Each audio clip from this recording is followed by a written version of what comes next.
Donc le psoriasis est une maladie de peau inflammatoire qui est excessivement fréquente puisque 1 à 3% de la population est atteinte.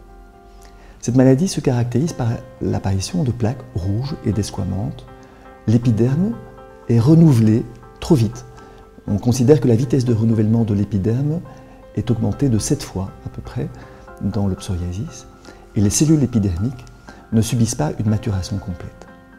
Les localisations préférentielles du psoriasis, c'est le cuir chevelu, c'est les coudes, c'est les genoux, c'est les bras, c'est les membres inférieurs, mais parfois une atteinte articulaire peut être observée. On considère aussi que 30% des patients peuvent présenter une atteinte articulaire associée à leur atteinte de peau.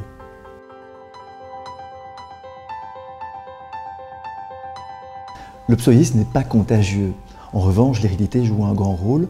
On considère souvent que si un des parents présente du psoriasis, le risque pour l'enfant de présenter du psoriasis est à peu près de 20% et ce risque augmente à 50% si les deux parents sont atteints de psoriasis.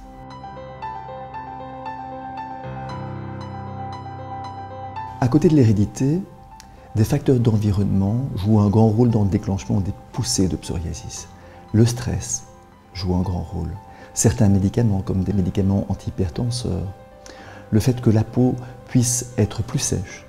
La saison joue également un grand rôle. On sait que les patients présentent plus de psoriasis en automne et en hiver, justement, lorsque la peau est plus sèche.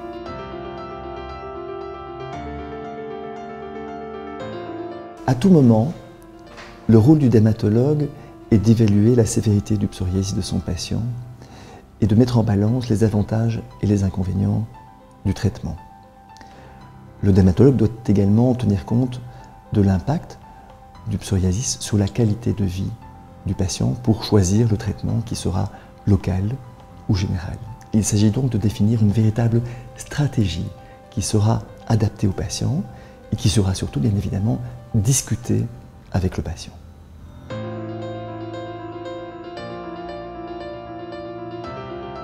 D'autres approches peuvent être effectivement proposées aux patients, comme la reprise d'une activité physique, comme les cures thermales, comme des règles hygiéno-diététiques visant à réduire la consommation d'alcool, éventuellement un soutien psychologique.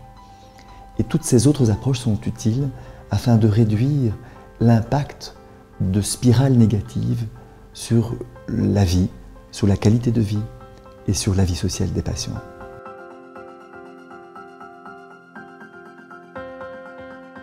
Avec la nouvelle ère des thérapies biologiques, de nouvelles options thérapeutiques très puissantes et très efficaces peuvent être offertes aux patients, mais ces thérapies qui sont très efficaces ne remplacent pas les anciennes thérapies, mais les complètent dans des cas très particuliers.